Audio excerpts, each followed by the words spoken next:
Chapter 44. Home for the Holidays. She stood on the porch in her plaid skirt and jacket, her bag packed, hair curly and loose under a beret, wearing bright red lipstick.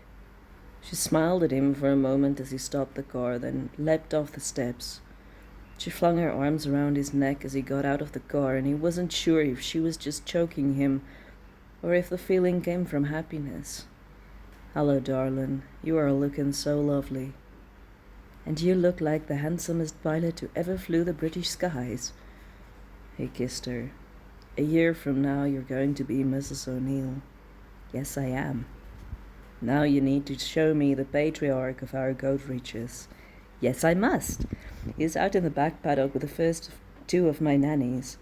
"Oh, you're going to love him, Danny." He put her bag in the car and followed her around the stables and dairy. She was on tiptoes from excitement, and he smiled at her, in her red stockings and skirt in the farm dirt.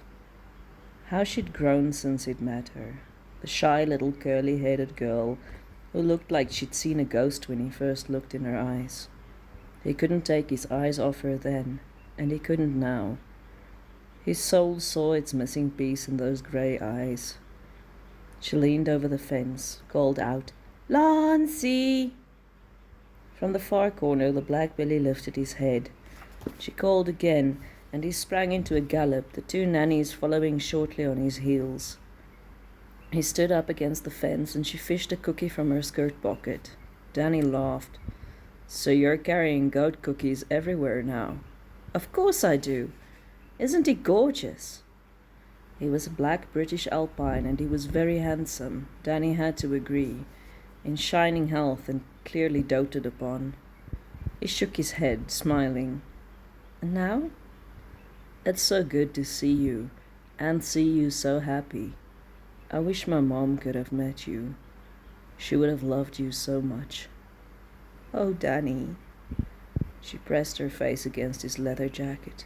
"I wish so too. I'm so sorry." "It's long past, sweetheart. We're here now and we're together, and that's all that matters."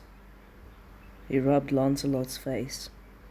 "I don't know anything about goats, but I think you picked well here. He's such a handsome chap, and I love how friendly he is. Do your nannies have names?" "This is Sarah, and that's Francine. They're the oldest. I think Francine already took, so in about 150 days from last week, we can expect some kids. It's her first, so I'm hoping for just one. It'll be easier, but they quite often have twins or even triplets." He couldn't stop looking at her. She was glowing. They walked back to the car, and she was still telling him about her goats. As they drove through the tree-overhung lane, she got quiet, studied his face. "Johnny, tell me about your mother." He nodded. She was called Anna Tamara Shanahan before she married Archie and became O'Neill. Her dad was Irish, of course, but my grandmother was a curious mix of Jewish and Arabic blood. Her name was Susanna Levi. She became Susanna Shanahan.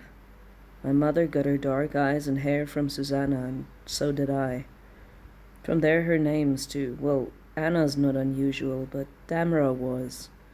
I always thought if I had a daughter one day I'd like to call her Tamara. "And a boy?" "Well, my wife would have a say in that." He smiled. "What about your second name? I could live with little Joshua around the house." He laughed. "We'll get there when we get there. For now you'll have your hands full giving names to all those little triplet goats we're expecting in a few months. I've already got about 50 names written down."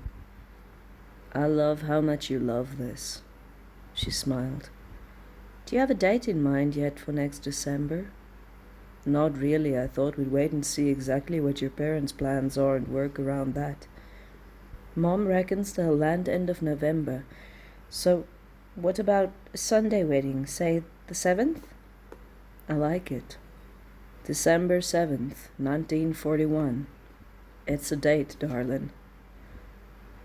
They pulled up at the house. Janice came out to greet them. "Eleanor, I am so happy you're here." She grabbed her, hugged her, and started sobbing. I've missed you so much, and I'm so uncomfortable. Don't do it to yourself. It's awful." She was laughing through the tears. "I can't wait for this damn baby to be born." "You're looking fantastic, Jan. Oh my goodness, I've missed you too." Jan was huge and most definitely uncomfortable. Danny felt his heart contract. The two sisters, so different. The fiery redhead leaning on the very slim, curly-headed brunette. Eleanor met his eyes. There was a promise there. "One day," it said. "One day it'll be us. One day we too will have a family." He swallowed. This time it definitely wasn't her arms around his neck, squeezing his throat. How could one love so much?